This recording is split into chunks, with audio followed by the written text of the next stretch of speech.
I hope कि अब आपको मेरी स्क्रीन के ऊपर जो है वाइट बोर्ड वो दिखने लग पड़ा है। Is it okay? हाँ जी सर जी, दिख रहा ठीक है। है। तो हाँ जी। हम जो जहाँ पे छोड़ा था वो मैं थोड़ा सा पीछे आपको दिखा देता हूँ। हमने इस इक्वेशन को किया था, हमने कहा था कि ये जो डेल डॉट जे है ये असेंशियल कंडीशन है एम्पियर सर्क्यूट लॉ की। ये जो एम्पियर सर्क्यूट लॉ है इसको वैलिड होने के लिए ये इक्वेशन तब वैलिड होगी जब डेल डॉट जे 0 होगा। अब हमारे ये आज हमारा पेज नंबर 9 है। 8 तक हमने कल कर लिया था और हमारे आर्टिकल का जो नाम है सो एम्पियर्स सर्क्यूट लॉ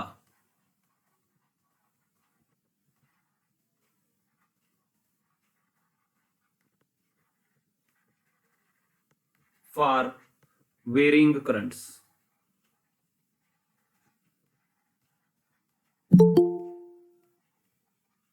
ये हमने आज डिस्कस करना है। तो हम उसको क्या करेंगे, कैसे करेंगे कि we know that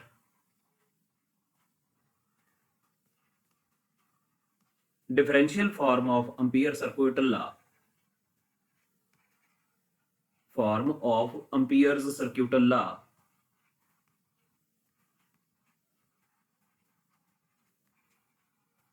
in vacuum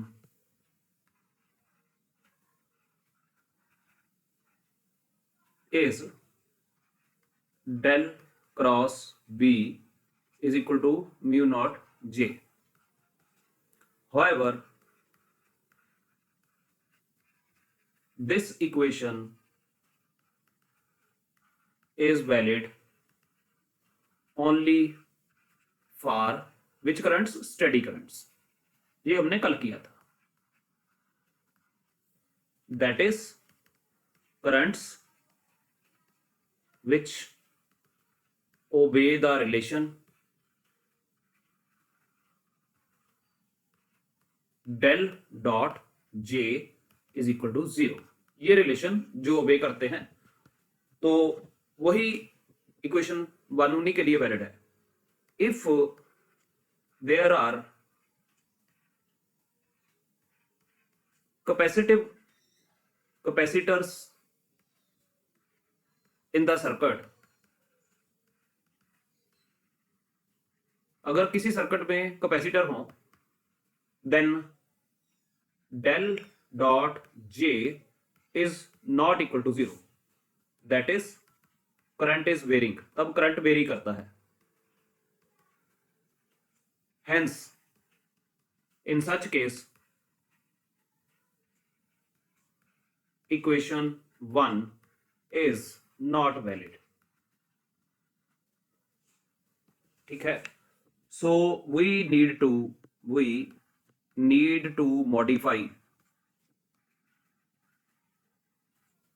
modify equation 1 for variable currents।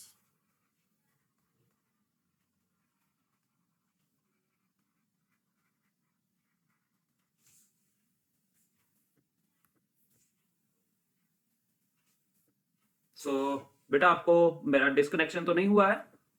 सुन रही है मेरी आवाज?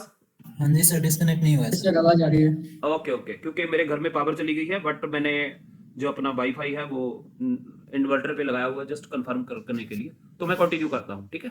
Okay sir. तो फॉर वेरिएबल करंट्स इस इक्वेशन को हमने वेरीफाई करना है। अब यहाँ पे मैं कलर चेंज कर देता हूँ। विदाउट प्रूफ हमें याद रखनी पड़ेगी इक्वेशन ऑफ कंटिन्यूटी इलेक्ट्रोस्टैटिक्स की, जो आपको याद रखनी पड़ेगी। सो वी नो, ये विदाउट प्रूफ आपने याद रखनी है। इसका प्रूफ मेरी बुक में दे रखा है that equation of continuity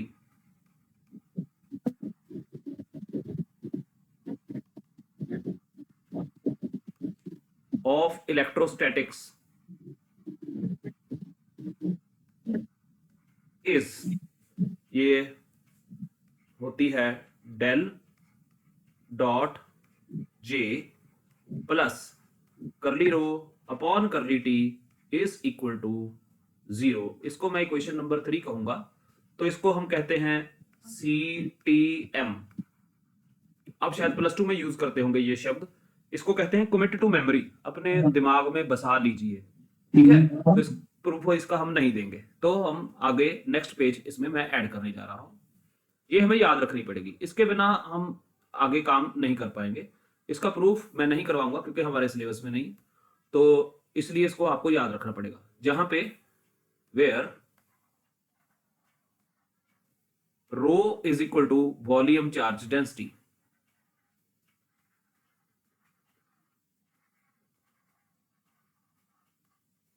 now we know from differential form of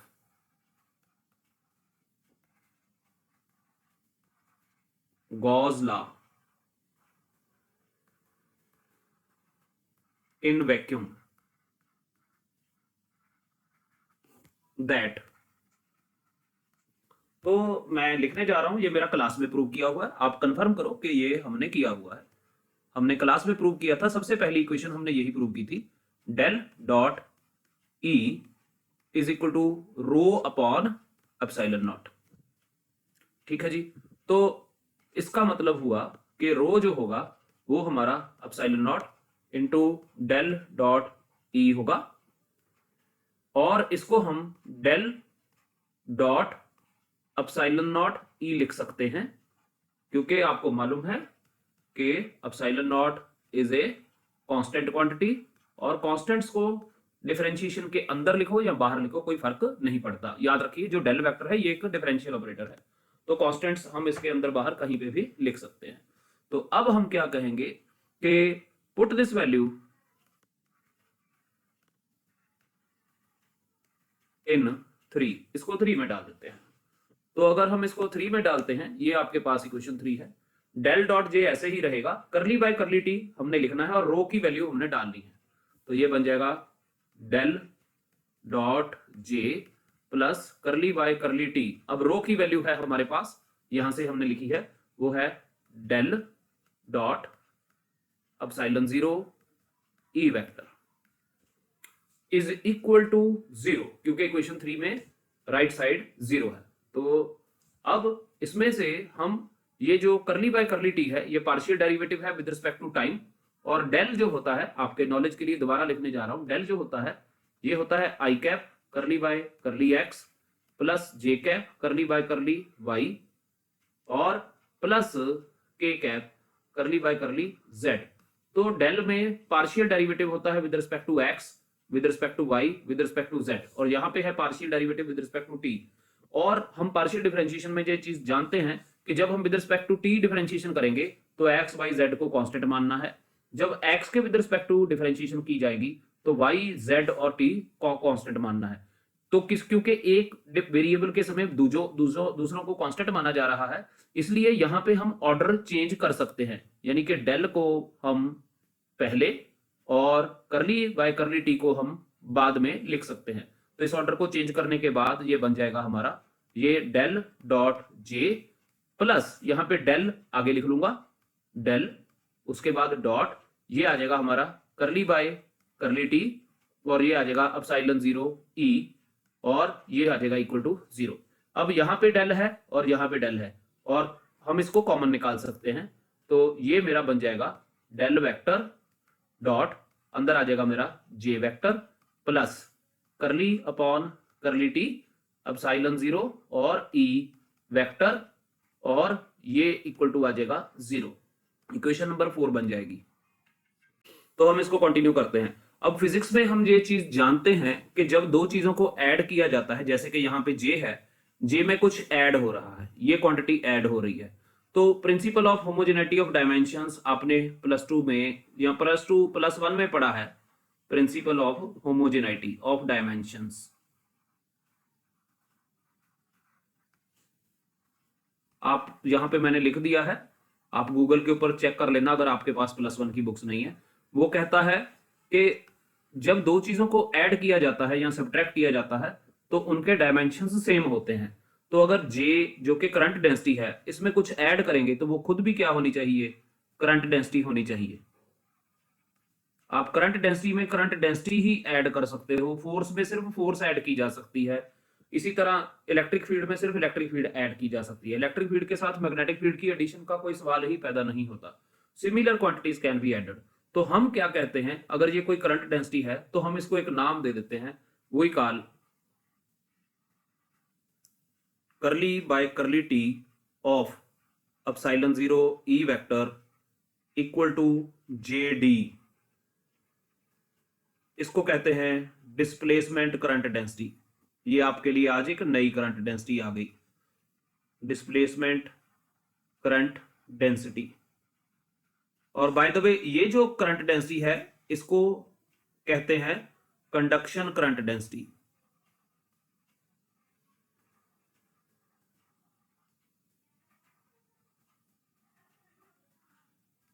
ठीक है जी, इसको कंडक्शन करंट डेंसिटी कहते हैं, इसको डिस्प्लेसमेंट करंट डेंसिटी कहते हैं। अगले पेज के ऊपर मैं थोड़ा सा इनके बारे में बताता हूं, रफ वर्क में बताऊंगा क्योंकि उधर मेरा आर्टिकल चलना है, तो यहां पे मैं कॉलम बना लेता हूं रफ वर्क का। जो जे होता है ये होता है due to flow of charge, charge के फ्लो कोई कारण, इस जो कंडक्शन करंट डेंसिटी है। और जो जेडी हमने लिखा है जो कि करली by curly t of epsilon 0 ई है, तो आप नोटिस कीजिए हमें मालूम है कि कांस्टेंट का डेरिवेटिव 0 होता है, एप्सिलॉन 0 तो पहले ही कांस्टेंट है, अगर ई भी 0 हो जाएगा तो जेडी 0 हो जाएगा। तो इसका मतलब ये होता है ड्यू टू चेंज इन, इसका कारण है due to change in electric field और इलेक्ट्रिक फ्लक्स, ये इसका कारण होता है। तो ये हमने याद रखना है, रफ वर्क में हम इसको डाल देते हैं। तो अगर हम प्रीवियस पेज के ऊपर जाएं तो इसको हम इक्वेशन 4 को फिर ऐसे मॉडिफाई कर सकते हैं। इक्वेशन 4 बिकम्स, ये हो जाएगी del vector dot J vector plus J D vector is equal to 0। अब ये पहली करंट डेंसिटी है, ये दूसरी करंट डेंसिटी है, दोनों करंट डेंसिटियों का जोड़ भी एक करंट डेंसिटी ही होगी। तो हम इसको ऐसे लिख देते हैं del vector dot J t vector is equal to 0, where, इसको मैं इक्वेशन 5 कह देता हूं, where J t vector is equal to J vector plus J D vector is equal to total current density, total current density. ठीक है जी, तो अब हमने दोबारा वहां पे जाना है। नोटिस कीजिए जहां पे हमने शुरू किया था, हमने कहा था, मैं कलर चेंज कर देता हूं, कि del cross B mu naught J के बराबर कब होता है, del cross B mu naught J के बराबर कब होता है, जब डेल डॉट जे 0 हो।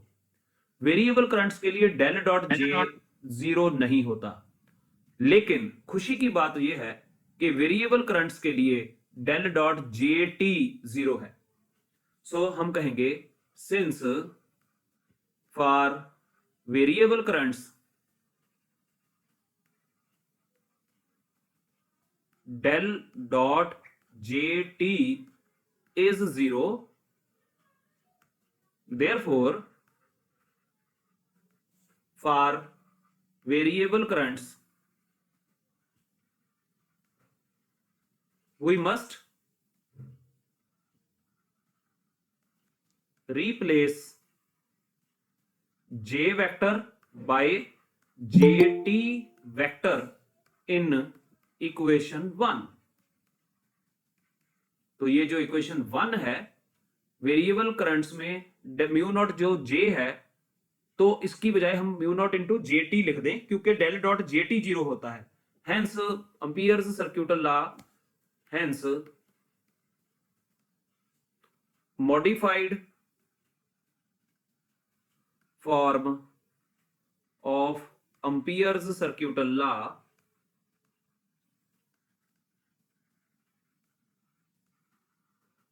फॉर वेरिएबल करंट्स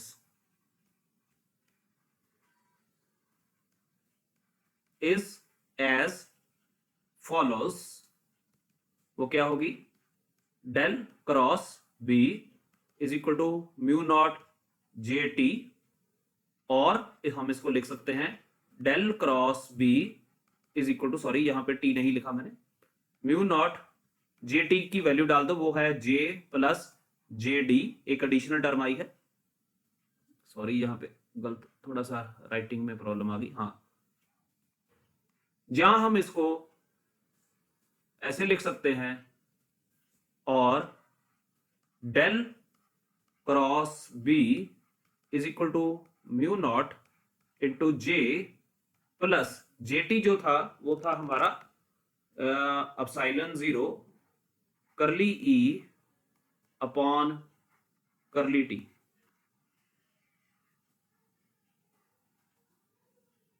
सो ये जो इक्वेशन 6 है, this is differential form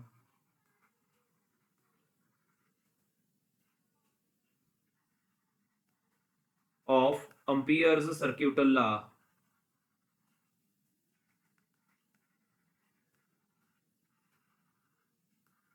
in vacuum. अगर आपको यहां तक कोई परेशानी नहीं है तो मैक्सवेल की 4 इक्वेशंस में से हमने 3 इक्वेशंस आज प्रूव कर दी हैं। कोई प्रॉब्लम है तो मेरे से पूछो, नहीं तो मैं चौथी इक्वेशन प्रूव करके फिर हम रुकेंगे। सिर्फ 2 आर्टिकल्स आज करने हैं। अगर ये समझ लग गया है तो मैं, आप यस कह दो, ये भी पता चल जाएगा कि आप मुझे सुन रहे हो। सर इसको एक बार और ब्रीफ कर दीजिए, देखिए समझ में नहीं आया। हाँ, समझ में नहीं हाँ जी सर। ठीक है, गुड, वेरी गुड, आपने बताया मुझे तो मुझे पता चल गया। देखो डेल क्रॉस बी, अगर तुमने मेरा पहला लेक्चर बेटा लगाया है तो यहाँ पे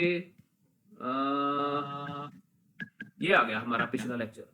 हमने एम्पियर सर्क्यूटल लॉ को पिछले लेक्चर में, कल वाले रात वाले लेक्चर में ये प्रूव किया था, लेकिन हमने देखा कि ये सारी सिचुएशन में वैलिड नहीं है। वो देखने के लिए हमने क्या किया, दोनों तरफ हमने डाइवर्जेंस लिया, यहाँ पे लिखा भी होगा, ये ऑलवेज वैलिड नहीं है। इसको वैलिडिटी चेक करने के लिए दोनों तरफ डाइवर्जेंस लिया। जब हमने दोनों तरफ डाइवर्जेंस लिया तो लेफ्ट साइड में आ गया del dot del cross B mu naught J, और राइट साइड में डेल डॉट जे आ गया। बट हमें मालूम है del dot del cross B हमेशा 0 होता है, तो लेफ्ट साइड तो 0 हो गई।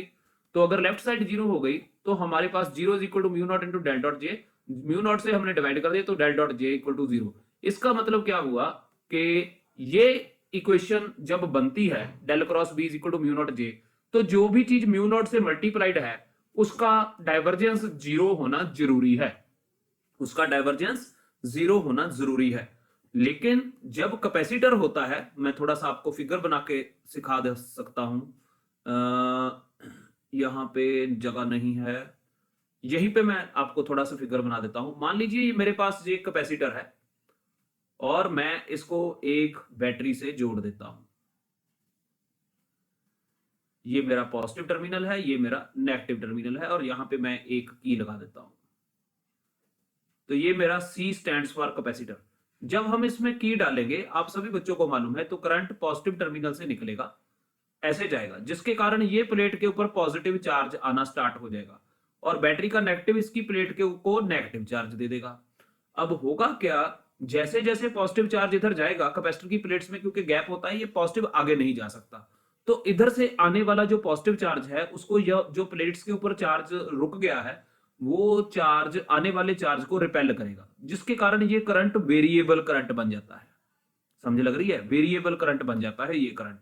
तो जब ये करंट वेरिएबल करंट बन गया तो जो डेल डॉट जे जो है ये 0 नहीं हो सकता। क्यों नहीं हो सकता, आप नोटिस करो, डेल क्या है, एक तरह की, ये है एक तरह की डिफरेंशिएशन। डेल का फार्मूला यहां पे कहीं मैंने लिखा है, ये लिखा है, डेल एक तरह की डिफरेंशिएशन होती है, और जब मैं लिखता हूं del dot J is equal to 0 तो कांस्टेंट का डेरिवेटिव 0 होता है, तो जे कांस्टेंट होना चाहिए। अब यहां पे देखो कैपेसिटर है, तो शुरू में करंट होगा, धीरे धीरे कैपेसिटर जब चार्ज होने लग पड़ेगा तो करंट ने कम हो जाना है, और जब ये कैपेसिटर पूरी तरह से चार्ज हो जाएगा तो ये कैपेसिटर सर्किट में करंट को ऑफ कर देगा। हमें मालूम भी है, हमने पढ़ा भी हुआ है, बीडब्ल्यू वाले सर भी पढ़ा रहे हैं कि कैपेसिटर डीसी को ब्लॉक कर देता है। लेकिन कैपेसिटर डीसी को कब ब्लॉक करता है, जब वो पूरी तरह से चार्ज हो जाता है। तो इसका मतलब जब करंट कम हो रहा है तो जे कांस्टेंट नहीं रहेगा, और कांस्टेंट का डेरिवेटिव 0 नहीं होता। इसलिए हमने कहा कि ये इक्वेशन स्टडी करंट के लिए तो वैलिड है, लेकिन वेरिएबल करंट के लिए वैलिड नहीं है, क्योंकि वेरिएबल करंट में जे चेंज होता है। तो उसको कवर करने के लिए हमने क्या कहा कि डेल डॉट जे के साथ एक नई टर्म आ जाती है करली रो बाय करली टी। अगर ये जीरो होगी तो तब तो डेल डॉट जे जीरो हो जाएगा, लेकिन वेरिएबल करंट्स के लिए एक एक्स्ट्रा चीज आ जाती है करली रो बाय करली टी, जिसमें रो है वॉल्यूम चार्ज डेंसिटी। ये क्यों आती है? जब कैपेसिटर चार्ज होता है तो वॉल्यूम चार्ज डेंसिटी बढ़ने लग पड़ती है। तो इसको सॉल्व करने के लिए हमने इसमें जो क्लास में प्रूव किया है हमारा गॉस लॉ फॉर वैक्यूम, इसको यूज किया। अब साइलेंट डॉट को क्रॉस मल्टीप्लाई करके हमने इसको रो की वैल्यू को इस इक्वेशन ऑफ कंटिन्यूटी में हमने डाल दिया। इसमें यहाँ पे रो की जो वैल्यू है, यहाँ पे रो की वैल्यू हमने डाल दी। ठीक है, जब हमने यहाँ पे रो की वैल्यू डाल दी तो उसके बाद हमने मैथमेटिकली सिंप्लीफाई किया। वो मुझे लगता है कि आपको समझने में परेशानी नहीं आई होगी। पर यहाँ पे मैंने एक बात की, principle of homogeneity of dimensions. अगर ये करंट है तो ये भी करंट होना चाहिए, तो हमने इसका कुछ नाम रख दिया जेडी। इसको डिस्प्लेसमेंट करंट डेंसिटी कहते हैं। तो जब जे और जेडी को ऐड किया, दो करंट डेंसिटीज को ऐड करके ऑब्वियसली एक टोटल करंट डेंसिटी बनेगी, हमने उसको जेटी लिख दिया। और यहाँ पे हमारे लिए खुशी की बात हो गई कि डेल डॉट जे तो जीरो नहीं आया वेरिएबल करंट्स के लिए, डेल डॉट जेटी जीरो आ गया। तो इसका मतलब अगर वेरिएबल करंट्स में जहां पे मैं जेटी लिख लेता हूं, और जो पीछे वाली हमारी ये जो एक्सरसाइज थी कि दोनों तरफ डाइवर्जेंस लिया तो लेफ्ट साइड भी जीरो राइट साइड भी जीरो, जब दोनों तरफ डाइवर्जेंस लेंगे, अब क्योंकि यहाँ पे जे की बजाय जेटी होगा तो उसका डेरिवेटिव जीरो हो जाना है, तो दोनों साइड्स वेरीफाई हो जाएंगी। इसलिए हमें इसको मॉडिफाई करने के लिए वेरिएबल करंट्स के लिए क्या करना पड़ेगा? ये मैक्सवेल ने एम्पियर के सर्क्यूटल लॉ में गलती निकाली थी। उसने कहा था कि यहाँ पे जे की बजाय जे प्लस जेडी लिखना पड़ेगा, डिस्प्लेसमेंट करंट आ जाता है। तो इसलिए हमने यहाँ पे जेटी लिख दिया, जेटी को अगले स्टेप में मैंने जे प्लस जेडी लिख दिया। और यही चीज आपने प्लस 2 में पढ़ी थी, लेकिन आपने पढ़ी थी इंटेग्रल फॉर्म में। आप जाके देख लेना आज फिर, इंटेग्रल फॉर्म इसकी ये आपको पढ़ाई गई थी कि एम्पियर सर्क्यूटल लॉ जब मैक्सवेल ने मॉडिफाई कर दिया था तब ये बन गया था B dot D L is equal to mu naught into I plus I D. ये इंटेग्रल फॉर्म थी, मैंने आपको डिफरेंशियल फॉर्म कराई है। अब आप मुझे बताओ कि कोई परेशानी तो नहीं है? मैंने सारे का सारा आर्टिकल एक तरह से दोबारा आपको समझाने की कोशिश की है।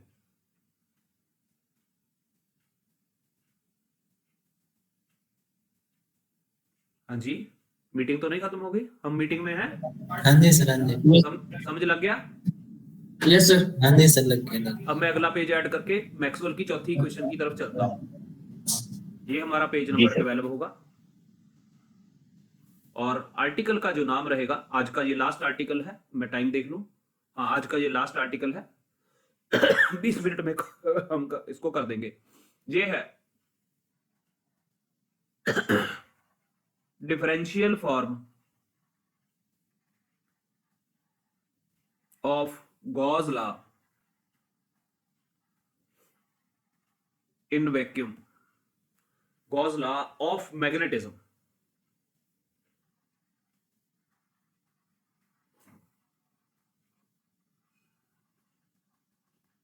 Differential form of Gauss law of magnetism, ये हमने अब प्रूव करना है। तो इसके लिए हम कहते हैं कि मान लीजिए ये एक बड़ी मोटी सारी किसी मेटल की रॉड है। मैं देख लूं मेरा लेक्चर रिकॉर्ड हो रहा है कि नहीं। हाँ, रिकॉर्ड हो रहा है, गुड। तो ये एक मोटी सारी रॉड है, इसमें से करंट निकल रहा है ऐसे, बहुत सारा जगह से करंट निकल रहा है, क्योंकि रॉड है ना, तो मोटी सारी रॉड है तो इसको सभी जगह से करंट इसमें से निकल रहा होगा, ऐसे करंट निकल रहा है। ये आप ऐसे मान के चलो, आपने घर में वायर्स देखी होंगी जिनके ऊपर हमारे वो रबड़ की जो जैकेट चढ़ी होती है, जो घर में करंट जिनमें से वाला होता है पोर्शन, जिसमें से एक रेड वायर होती है और ब्लैक वायर होती है। अगर उसको आप छील के देखो किसी प्लास से या पेपर वायर कटर से, तो उसमें आपको बहुत सारी वायर्स दिखाई देंगी।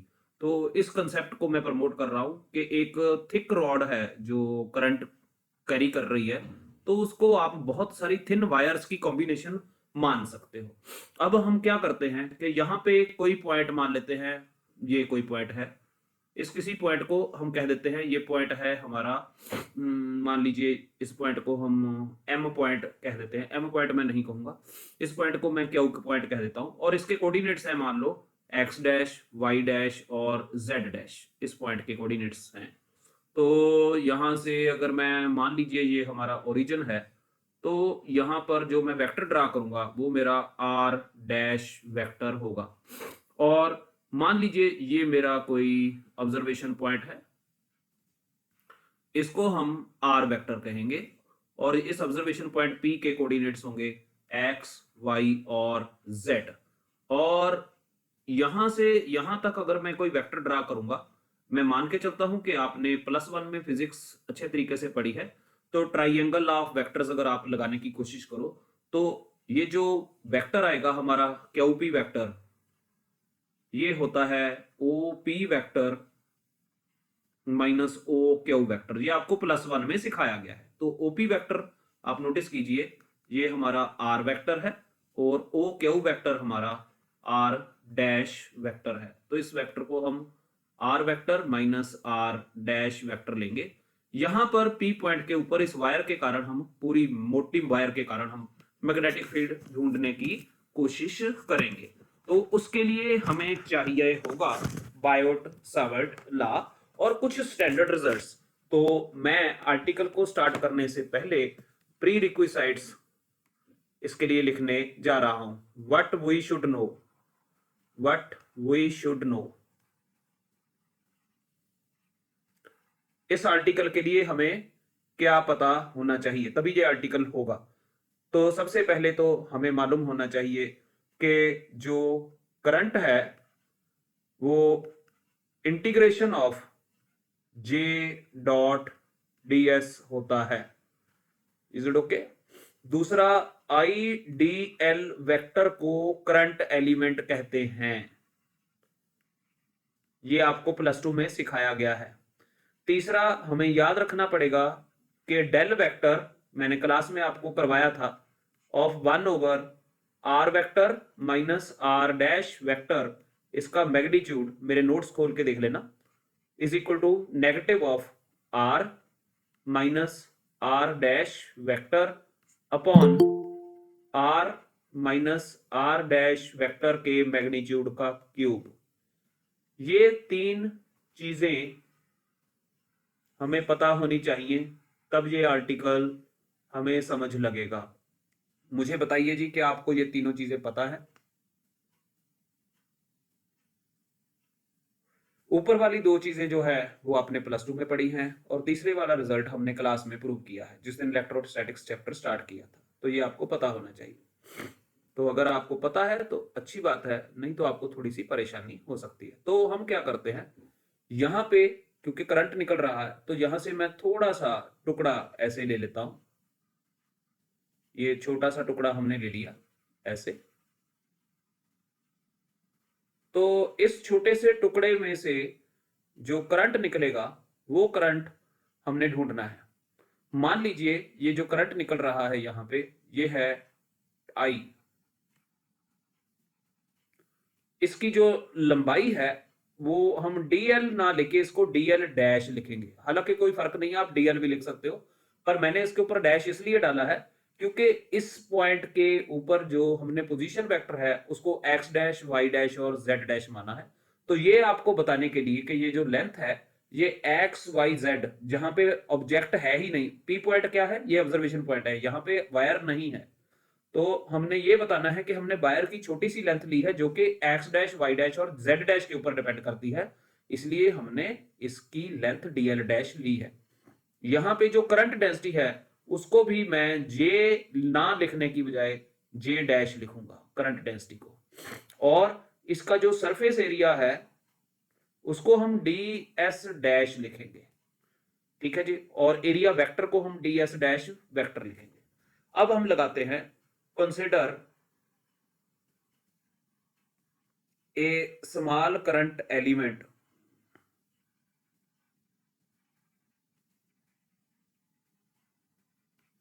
of thick wire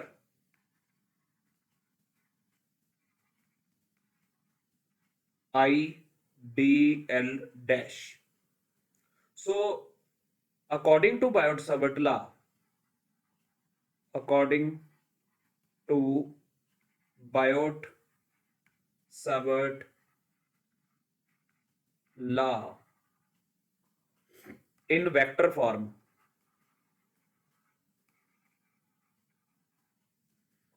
magnetic field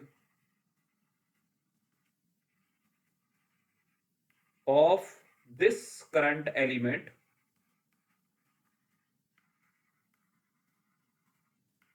at P is given as follows. तो हम इसमें नया पेज ऐड करेंगे, ये हमारा पेज नंबर 13 होगा।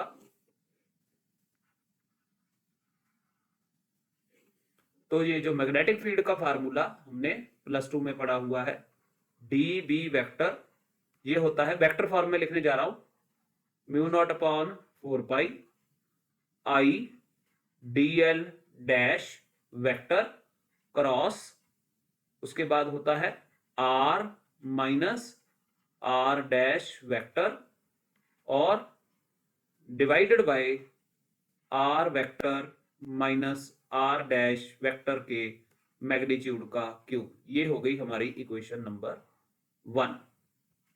आई होप ये आपने +2 में पढ़ा है, ठीक है जी। अब हमें कहेंगे वी नो दैट,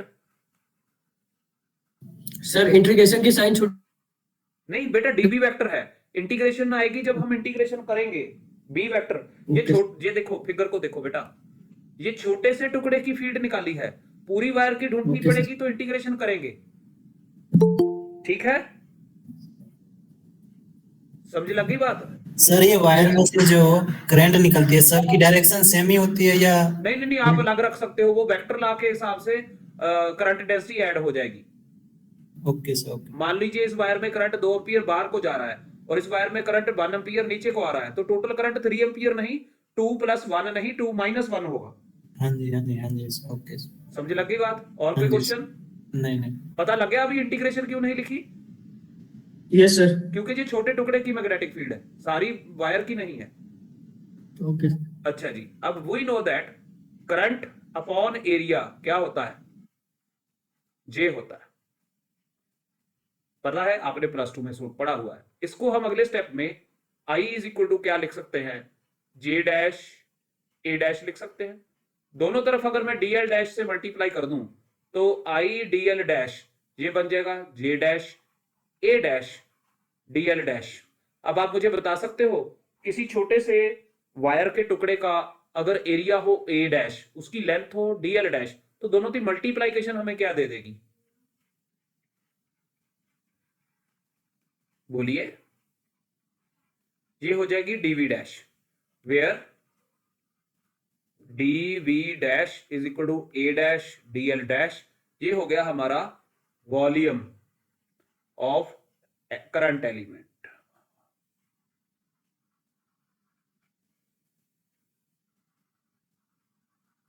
तो आपके नॉलेज के लिए बता देता हूं, एक आपके पास छोटा सा सिलेंडर हो, उस सिलेंडर का ये वाला एरिया A हो और उसकी लंबाई मान लीजिए DL हो, तो इस सिलेंडर का जो वॉल्यूम होता है वो ADL होता है।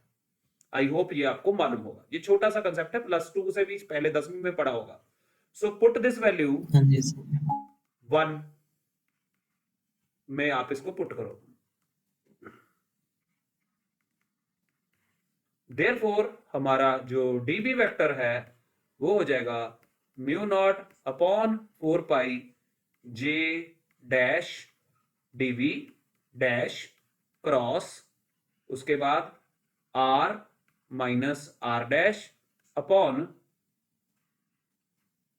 R minus R dash vector के मैग्नीट्यूड का क्यूब। अगले नोट स्टेप में आप देखिए मैं क्या लिखने जा रहा हूं, ये पाई है, अच्छी तरीके से लिख देता हूं। यहां पे नोटिस कीजिए माइनस नहीं था, मैंने इसको माइनस लिख दिया, μ0 लिख दिया और 4 लिख दिया, उसके बाद J डैश लिख दिया, dV डैश लिख दिया, क्रॉस लिख दिया, फिर उसके बाद मैंने डेल लिख दिया जो कि यहां पे नहीं था। डेल लिखने के बाद ये इस चीज को मैंने हटा दिया, यहां पे थोड़ा सा इसको करेक्ट कर देता हूं, ब्रैकेट, तो इसको मैंने हटा दिया और इसको हटाने के बाद यहां पे मैंने लिख दिया 1/R माइनस R वेक्टर के डैश के मैग्नीट्यूड। यहां पे मैं लिख देता हूं क्योंकि मैंने कहा था व्हाट शुड वी नो। ये देखो मैंने लिखा है कि ये इक्वेशन पता होनी चाहिए। आप नोटिस कीजिए r minus R dash over r minus R dash के मैग्नीट्यूड का क्यूब क्या होता है, ये माइनस हम लेफ्ट साइड में लिख देंगे। और यहाँ पे आप नोटिस कीजिए यही चीज मैंने की है, यहाँ पे मैंने माइनस, क्योंकि ये चीज थी ना माइनस नहीं था तो माइनस मैंने इधर लिख दिया। तो यहाँ पे मैं लिख देता हूं आपके नॉलेज के लिए दोबारा फिर, बिकॉज डेल जो होता है 1 upon r minus R dash vector के मैग्नीट्यूड की जो वैल्यू होती है ये minus of r minus R dash upon इसी चीज के r माइनस आर डैश इसके मैग्नीट्यूड के क्यूब के बराबर होती है। ये वैल्यू हमने इसमें यूज की है। ये मेरी अब इक्वेशन नंबर 2 हो चुकी है। अब अगले स्टेप में मैं पेज ऐड करने जा रहा हूं, पेज नंबर 14। मैथमेटिक्स का एक आइडेंटिटी है, उसको मैं लिखने जा रहा हूं। We know that if phi is a scalar variable and g vector is a vector variable,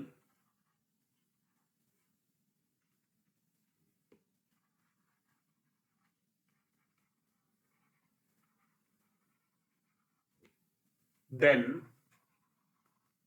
del vector cross phi G, ये हमने याद रखना है।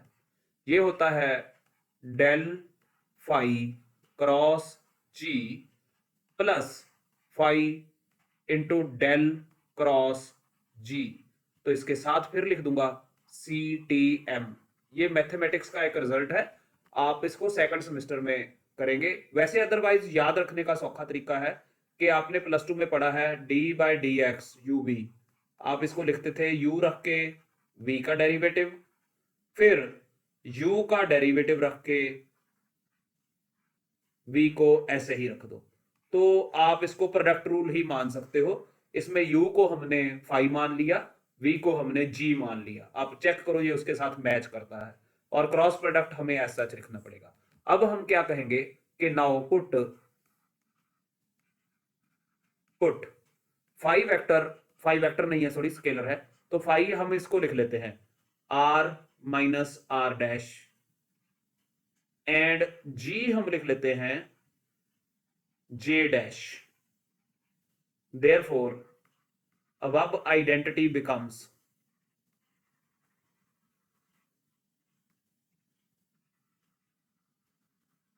ये बन जाएगी डेल वेक्टर क्रॉस, हाँ जी, फाई की जगह पे मैं लिखने जा रहा हूं 1 over r minus R dash vector का मैग्नीट्यूड, और g की जगह पे j डैश लिखने जा रहा हूं। तो j डैश यहीं पे लिख लेते हैं क्योंकि ऑलरेडी 1 ही है, तो 1 फिर क्या लिखना, ये हो जाएगा।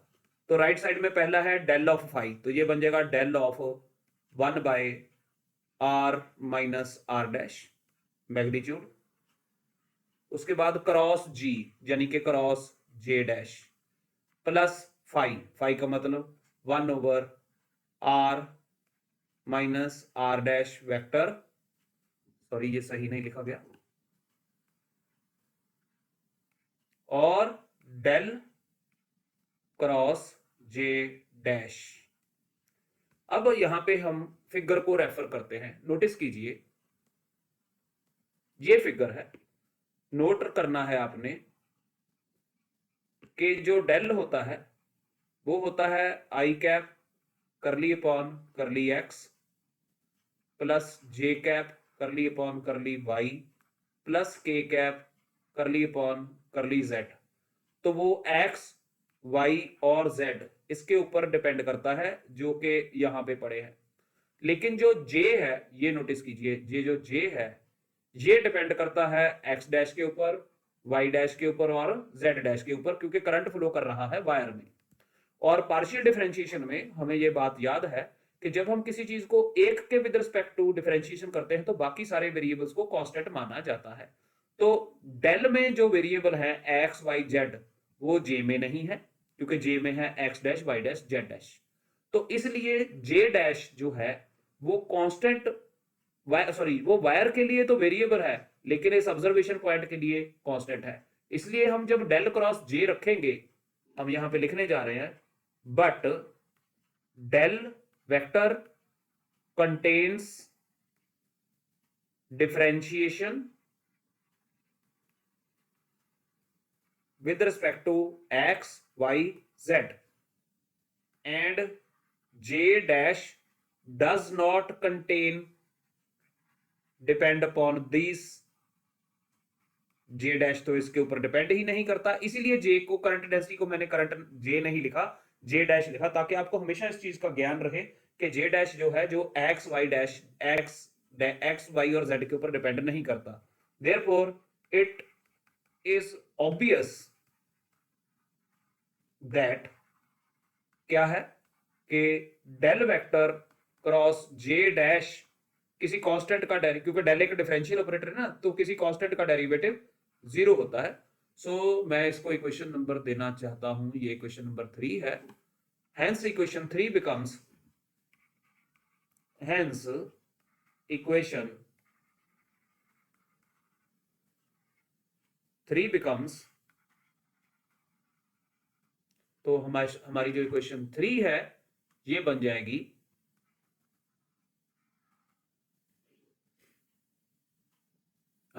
मुझे देखनी पड़ेगी, मैं खुद भूल गया। हाँ, लेफ्ट साइड है del cross J dash, sorry एक गलती हुई है, यहाँ पे जे डैश के ऊपर मैं एरो लगाना भूल गया, ये एक गलती है।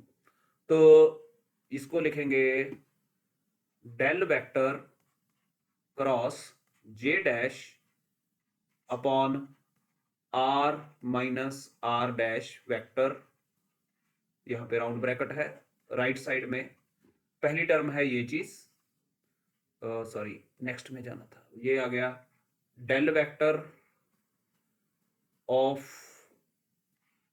1 over R vector minus R dash vector magnitude cross J dash vector plus अगली टर्म हो गई हमारी 0। अब मुझे कोई बच्चा ये बता सकता है कि B क्रॉस A और A क्रॉस B में क्या रिलेशन होती है?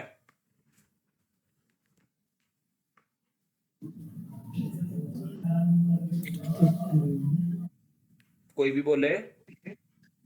सर दोनों तो सेम नहीं होते, यहाँ पे माइनस आ जाता है, हाँ जी सर, वेक्टर में वो सेम नहीं होता है। डॉट प्रोडक्ट में सेम होता है। ओके। अब यहाँ पे क्योंकि क्रॉस प्रोडक्ट है, मैं जे डैश को आगे लिखना चाहता हूं, तो ये मेरा आ जाएगा yes minus of J dash vector cross del vector of R minus R dash, इसका मैग्नीट्यूड। ये जो वैल्यू है इसको मैं इक्वेशन नंबर दूंगा 4, और हम चलते हैं इस पेज के ऊपर। तो हमने ये अलग सा मैथमेटिक्स स्टार्ट कर लिया, लेकिन इससे पहले पेज के ऊपर हमारा बायोट सावर्ट लॉ चल रहा था, ये देखिए। अब बायोट सावर्ट लॉ में नोटिस कीजिए, ये पड़ा है माइनस, दिख रहा है आपको, ये माइनस है, ये पड़ा है जे, ये पड़ा है क्रॉस प्रोडक्ट डेल है, और ये नोटिस कीजिए ये सारी की सारी चीज हमारी इक्वेशन नंबर 4 में पड़ी है। माइनस भी है, जे डैश भी है, क्रॉस भी है और डेल भी है, और ये क्वांटिटी भी है। तो हम इसकी जगह के ऊपर, ये हमारी कौन सी इक्वेशन थी? ये थी हमारी इक्वेशन नंबर 2 हो, तो हम इसको इक्वेशन नंबर 2 में डालेंगे, पुट इन इक्वेशन नंबर 2। तो इक्वेशन 2 में हम इस सारे फैक्टर की जगह पे ये वाला फैक्टर लिखेंगे, del cross of this.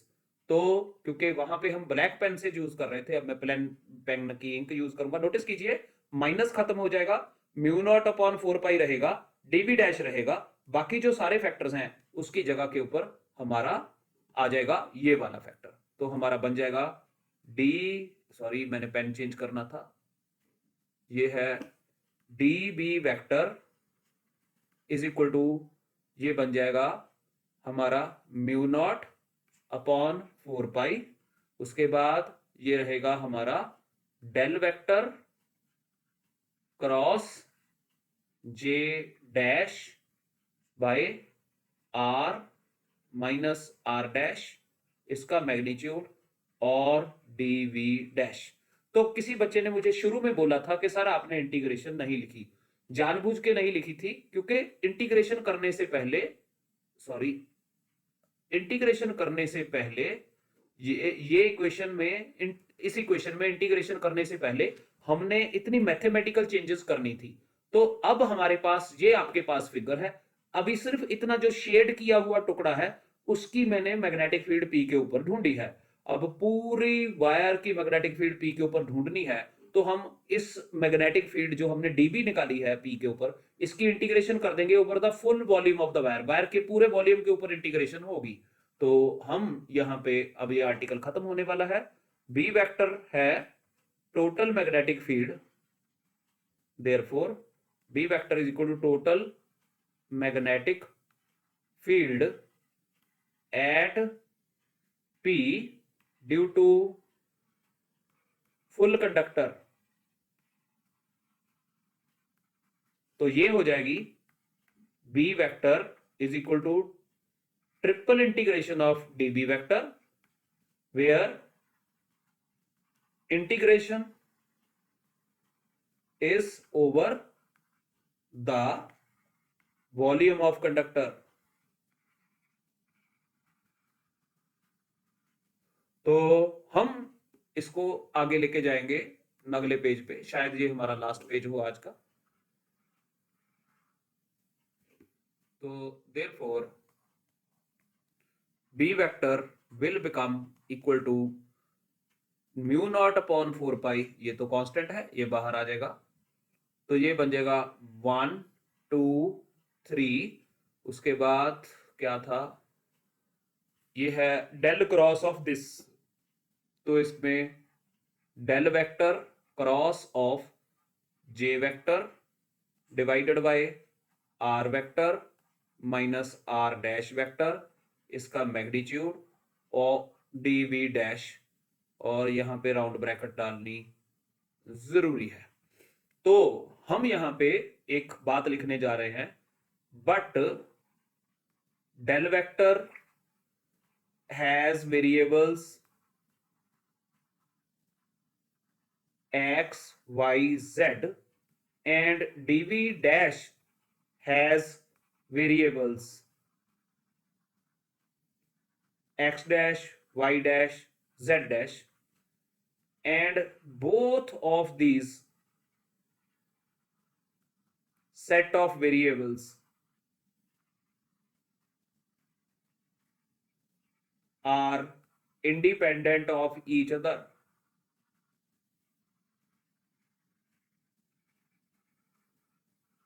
as is clear from figure।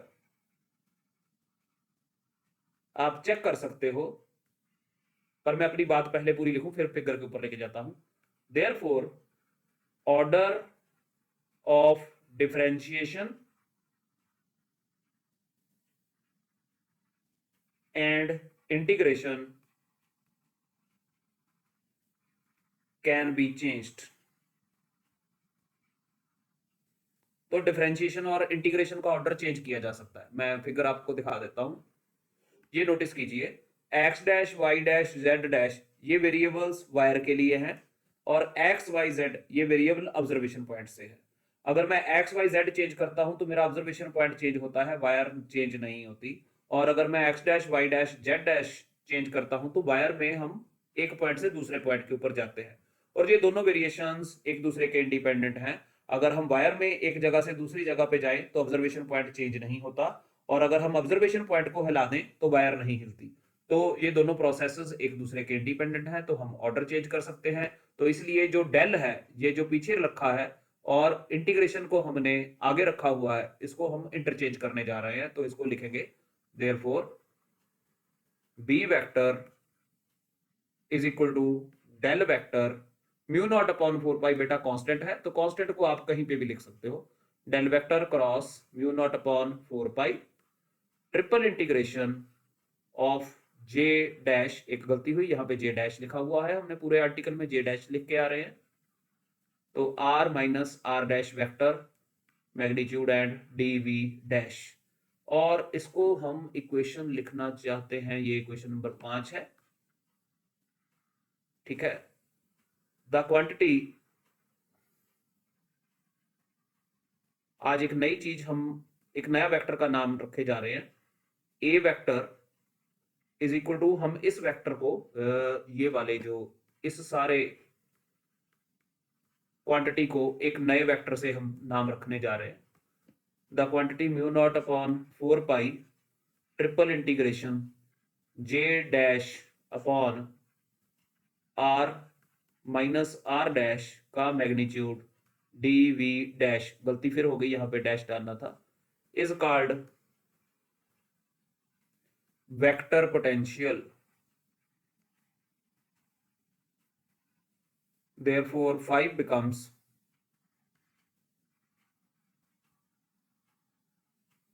B vector is equal to del vector cross A vector। ये इक्वेशन नंबर 6 है। अब क्या कहेंगे, टेक डाइवर्जेंस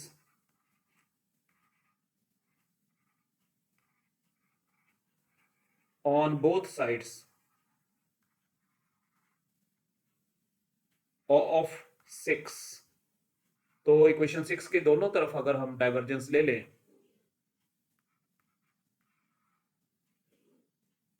तो लेफ्ट साइड आ जाएगी हमारी, देखिए ये जो लेफ्ट साइड थी ये थी बी, तो ये बन जाएगी डेल डॉट बी, और राइट साइड हमारी थी डेल क्रॉस ए, ये बन जाएगी del dot del cross A.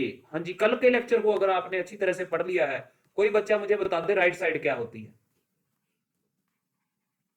हाँ जी, अगर आपने कल का लेक्चर अच्छी तरह से पढ़ लिया है, इसका आंसर क्या आएगा?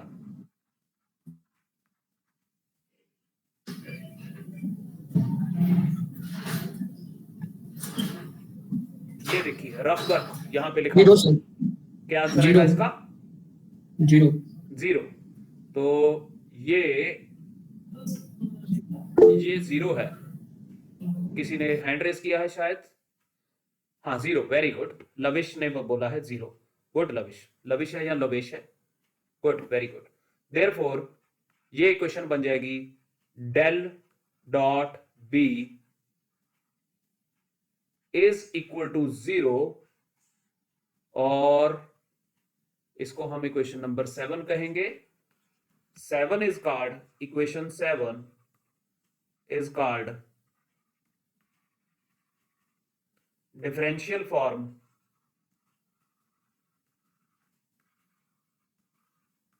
of Gauss law in vacuum।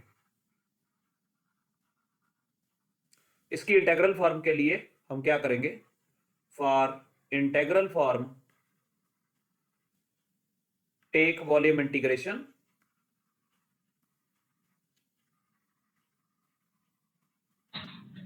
On both sides, तो ट्रिपल इंटीग्रेशन ये बन जाएगी डेल डॉट बी और डीवी, और जीरो की इंटीग्रेशन तो जीरो ही होती है।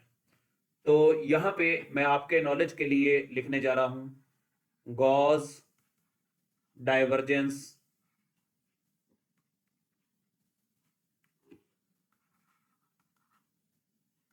थ्योरम। ये क्या थी बेटा, कि double integration over closed surface for G dot D S is always equal to triple integration del dot G D V, जहां पे जी कोई भी वेक्टर हो। अब आप मुझे बता सकते हो कि ये अगर हम गॉस डाइवर्जेंस थ्योरम लगाएंगे तो ऊपर वाली इक्वेशन क्या बन जाएगी, बताइए जी। आपके सामने लिख दिया है, apply Gauss divergence theorem on 8 we get, notice कीजिए ट्रिपल B इंटीग्रेशन क्या dot बन ds जाएगी, equal to डबल इंटीग्रेशन और B closed dot surface. ds, G dot ds की बजाय हमें लिखना पड़ेगा B B dot ds, ds, और ये आंसर हो जाएगा 0। Zero। और इसको आपको +2 में बताया गया है कि magnetic flux through therefore magnetic flux through closed surface in vacuum is always zero, या हम ऐसे कह सकते हैं, और इसको हम क्या कह सकते हैं, isolated magnetic north and south poles do not exist.